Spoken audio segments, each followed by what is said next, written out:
কালকে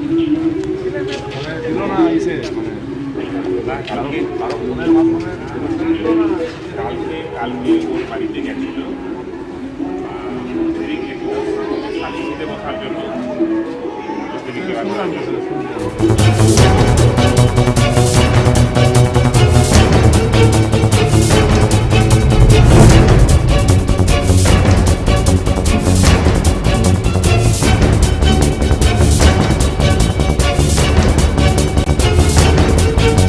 এসআইআর কাজে নিযুক্ত মালদার হরিশ্চন্দ্রপুর থানা এলাকার পার্শ্ব শিক্ষিকা এবং তার স্বামীকে শারীরিক মানসিক নির্যাতন করার পাশাপাশি কাজ বন্ধ করার জন্য হুমকি দিয়েছিল এলাকারই এক প্রাক্তন কংগ্রেস নেতা এবং বর্তমান তৃণমূল ঘনিষ্ঠ বলে অভিযোগ। এই ঘটনায় মারাত্মকভাবে আহত হন ওই পার্শ্ব শিক্ষিকার স্বামী। ঘটনা 24 ঘন্টা পেরিয়ে গেলেও এখনো অধরা অভিযুক্ত প্রাক্তন ওই কংগ্রেস পঞ্চায়েত সদস্য। ঘটনাটি ঘটেছে মালদার হরিশ্চন্দ্রপুর 2 নম্বর ব্লকের সুলতাননগর গ্রাম পঞ্চায়েতের জাঠিয়ান গ্রামে। এদিকে এই ঘটনায় হরিশ্চন্দ্রপুর 2 নম্বর ব্লকের বিডিও এবং হরিশ্চন্দ্রপুর দক্ষিণ চক্রের বিদ্যালয়ের পরিদর্শকের কাছে এই ঘটনার পূর্ণাঙ্গ তদন্ত এবং অবিলম্বে অভিযুক্ত বিরুদ্ধে আইনি ব্যবস্থা ও ওই শিক্ষিকার নিরাপত্তা চেয়ে দাবিপত্র পেশ করলেন হরিশ্চন্দ্রপুর দক্ষিণ চক্রের বিভিন্ন প্রাথমিক বিদ্যালয়ের প্রধান শিক্ষক এবং সহ শিক্ষকরা। অবিলম্বে ওই অভিযুক্ত নেতাকে গ্রেফতার করা না হলে শিক্ষক সমাজ বৃহত্তর আন্দোলনে নামার হুঁশিয়ারি দিয়েছেন। এমনকি এসআইআর এর কাজ থেকেও তারা বিরত থাকবেন বলে জানিয়েছেন। অন্যদিকে এই প্রসঙ্গে বিস্ফোরক অভিযোগ করেছেন আক্রান্ত ওই পার্শ্ব শিক্ষিকা নিবেদিতা মণ্ডল। তিনি জানান, অভিযুক্ত ওই কাশিমউদ্দিন ঘটনার পর থেকেও রাতের বেলা করে হুমকি দিয়ে যাচ্ছে বাড়ি বয়ে এসে। তাছাড়া এই ঘটনায় পুলিশ প্রশাসনের তরফ থেকে ঘটনাটি বসে মিটিয়ে নেওয়ার জন্য বলা হয়েছিল। যদিও শিক্ষক সম্প্রদায়ের চাপের কাছে নথি স্বীকার করে পুলিশ অবশেষে এফআইআর করতে বাধ্য হয়। শিক্ষিকা আরো বলেন, আমরা এখনো আতঙ্কে রয়েছি ও এলাকাতে ঘোরাঘুরি করছি। আমি বাড়ি থেকে রাত্রিবেলা বেরোতে পারছি না ও গ্রেফতার না হলে আমরা নির্ভয় থাকতেও পারছি না।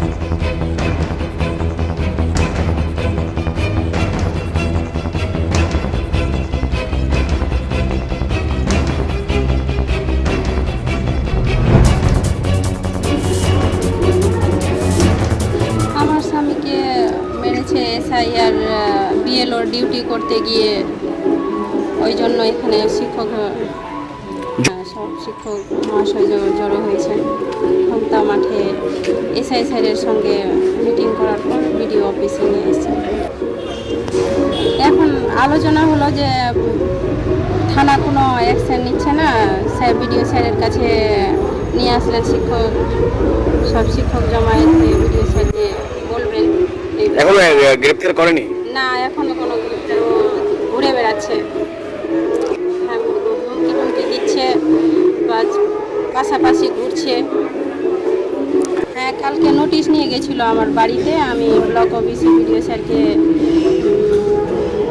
অভিযোগ জমা করতে এসেছিলাম, তো বাড়ি থেকে ফোন করছিল মিটমাট করে নেওয়ার জন্য নোটিশ এসছে, আপনি কি করতে চান? থানার লোক ছিলেন। কিসের মিটমাট করবেন? এই যে তিনি মারধর করেছেন, মেরেছেন, তারপরে কি মিটমাট। মানে থানা থেকে পাঠানো হয়েছিল? হ্যাঁ, থানা থেকে সালিসি করার জন্য। হ্যাঁ হ্যাঁ, থানা থেকেই পাঠানো হয়েছিল। কি বলা হয়েছিল ওখানে? মানে বিষয়টা আরো এগিয়ে নিয়ে যাব নাকি এখান থেকেই শেষ করে দিব, এরকম বলছিলেন। সালিসি করতে বলছিলেন? হ্যাঁ। কে ছিল? সিভিক ভলেন্টিয়ার ছিল ওখানে? না, তপন বাবু ছিলেন এরকম বললেন। আমি ফোন নাম্বারটা নিয়েছিলাম, আপনার ফোন নাম্বারটা দিন। কোথা থেকে এসেছিলেন উনি? থানা থেকে এসেছিলেন। থানাতে ডাকলেন আজকে 11টার সময় থানায় ডেকেছেন, এরকম বলে গেল। আচ্ছা, অবশ্যই বোধ করছি নিরাপত্তারও কোনো নিরাপত্তাই নাই। লোকটা তো দিব্যি আমার বাড়ির সামনে দিয়ে যাচ্ছে, চোখ তুলে চোখ গরম করে আমাদের দিকে দেখছে, ভয় করছে আমার। আমি অতি শীঘ্র গ্রেফতার চাইছি, গ্রেফতার করা হোক। হ্যাঁ, ভয় লাগছে, আমি গ্রামে যেতে পারছি না, ও আমার আশেপাশেই ঘুরছে। এখন কোথায় থাকছেন তাহলে? গ্রামে যেতে পারছেন না তো? আমি বাড়িতেই থাকছি, আমি বাইরে যেতে। হ্যাঁ, আমরা লিখিত অভিযোগ পেয়েছি, সংশ্লিষ্ট দপ্তরকে জানানো হচ্ছে, যেটা ব্যবস্থা নেওয়ার সংশ্লিষ্ট দপ্তর নেবে, ঊর্ধ্বতন কর্তৃপক্ষই বলবে। মিটিংয়ে ওনার যেটা অভিযোগটা আমরা শুনেছি, আমরা আমাদের ঊর্ধ্বতন কর্তৃপক্ষকে জানাচ্ছি, যা ব্যবস্থা নেওয়া ঊর্ধ্বতন কর্তৃপক্ষ নেবে। এটা তো আইন শৃঙ্খলা ঘটিত বিষয়, আমরা অভিযোগ পেয়েছি, সংশ্লিষ্ট কর্তৃপক্ষ যারা আছেন তারা খতিয়ে দেখে ব্যবস্থা নেবে। আমরা আমাদের ঊর্ধ্বতন কর্তৃপক্ষকে জানাচ্ছি বিষয়টা। শাহরুখ মন্ডল, আমাদের কাছে ইনফরমেশন এসেছিল যে আমাদেরই কলিগ নিবেদিতা মণ্ডল, সে এখন বিএলও কাজে অ্যাপয়েন্টেড। কাজ করতে গিয়ে তার বিভিন্ন রকম একটু সমস্যা হয়েছিল এবং তার পরিপ্রেক্ষিতে তার স্বামীকে বেধড়কভাবে মারধর করা হয়েছিল এবং সে হসপিটালাইজড। এটা সত্যি খুব মানে হতবাক করার মতো ব্যাপার, এবং এটা আমরা টিচার হিসেবে কখনোই আমরা মেনে নিতে পারি না যে একটা টিচারের উপর এইভাবে অ্যাটাক হবে একটা সরকারি কাজকে বাস্তবায়িত করার জন্য। তো আমরা দৃঢ় প্রতিজ্ঞ যে আমরা শেষ দেখব। আমরা থানায় একটা কপি করা হয়েছে, বিডিও সাহেবের কাছেও একটা কপি দেওয়া হয়েছে। আমরা আজকে জমায়েত হয়েছি, বিডিও সাহেবের সঙ্গে আমরা কথা বলবো এবং তাকে রিকোয়েস্ট করব, প্রশাসনের উপরে যথেষ্ট আস্থা রেখেই তাকে রিকোয়েস্ট করব যাতে ব্যাপারটাকে দ্রুত এবং খুব মানে ভালোভাবে সহানুভূতির সাথে ব্যাপারটাকে দেখে। আর আশা করি তিনি দেখবেন। আর তা তো বাকিটা আছে। নিরাপদ অভাব শুধু নিবেদিতা মণ্ডল নয়, শয়ে শয়ে নিবেদিতা মণ্ডল এই নিরাপত্তার অভাব বোধ করছে এই ঘটনা ঘটার পরে। কারণ আজকে নিবেদিতা মণ্ডল, কালকে অরুণ মণ্ডল বা অন্য কোনো কেউ হবে। তো সুতরাং আমরা চাইছি না তার পুনরাবৃত্তি হোক। সেই পুনরাবৃত্তি হওয়ার আগেই এমন একটা স্টেপ চাইছি প্রশাসনের কাছ থেকে যাতে অন্য কেউ এইরকম আর করার সাহস না পায়। আমরা সেই ব্যাপারটা নিয়ে কথা বলার জন্য বিডিও সাহেবের কাছে এসেছি।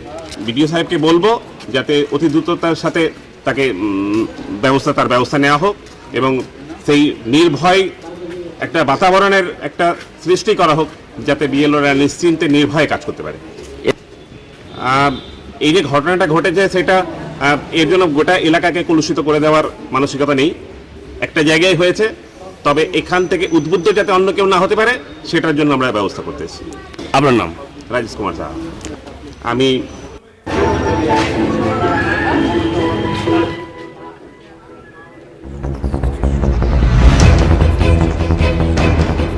এদিকে গোটা ঘটনাকে সামনে রেখে ফের শুরু হয়েছে রাজনৈতিক চর্চা। বিজেপি নেতা রূপেশ আগরওয়ালার দাবি, এলাকার বিভিন্ন অপরাধ যে সমস্ততে শাসক দল সহ বড় বড় নেতার মাথা জড়িয়ে থাকছে সেগুলো মিটিয়ে দিতে পুলিশ তৎপর হয়ে উঠেছে।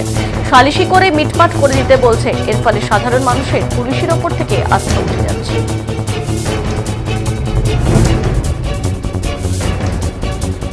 যে পশ্চিমবঙ্গের মধ্যে আমরা বসবাস করছি সেখানটায় সরকারি কর্মীরা কেউ সুরক্ষিত, ভাবতে অবাক লাগছে।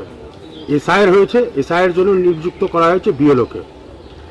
সেই বিএলওর স্বামীকে শাসানো হয়েছে তৃণমূলের দুষ্কৃতী দ্বারা। আর যেখানটায় তৃণমূলের দুষ্কৃতীরা প্রত্যক্ষভাবে জড়িত আছে কোনো কুকর্মে কাজের জন্য, সেখানটায় তৎপর দেখা দিচ্ছে এখানে পুলিশ প্রশাসনকে। পুলিশ প্রশাসন সেখানে তৎপর হয়ে সেখানটায় মৌখিক সালিসি সভা করে মিটিয়ে নিতে বলছে। কি ধরনের বিচার চলছে পশ্চিমবঙ্গের মধ্যে ভাবতে পারছেন? তাহলে পুলিশের প্রতি মানুষের আস্থা থাকলো কোথায়? সাধারণ মানুষের আস্থা থাকলো কোথায়? একজন সরকারি কর্মচারী যে সরকারি কাজের জন্য বেরিয়ে পড়েছে, পাড়ায় পাড়ায় যাচ্ছে, বাড়ি বাড়ি যাচ্ছে, তার যেটা কর্তব্য সেটা করছে, সেই কর্তব্য করার জন্য তার স্বামীকে মার খেতে হচ্ছে। কার দ্বারা? তৃণমূলের দুষ্কৃতী দ্বারা। এবং সেই তৃণমূলের দুষ্কৃতী দ্বারা মার খাওয়ার পরে পুলিশ প্রশাসন বলছে নাকি সেটা মৌখিকভাবে সালিসি সভা করে সেটাকে মিটিয়ে নিতে হবে। তাহলে মানুষ আস্থাটা রাখবে কার উপরে? সাধারণ মানুষ তো আস্থা রাখতেই পারবে না এই সরকার থাকলে পরে। তো স্বাভাবিকভাবে পুলিশের উপর মানুষের আস্থা উঠে যাচ্ছে, আর এই সরকারের প্রতি তো মানুষের আস্থা উঠেই গেছে। মানুষ শুধু চাইছে এই সরকারের যেন জলাঞ্জলি হোক। সময়ের দিকে মুখিয়ে আছে 2026-এর নির্বাচন, বিধানসভা নির্বাচন। এই 2026-এর নির্বাচনের অপেক্ষায় জনসাধারণ তাকিয়ে আছে যে কখন 26-এর নির্বাচনটা আসে, কখন এই সরকারকে জলাঞ্জলিতে পরিণত করে।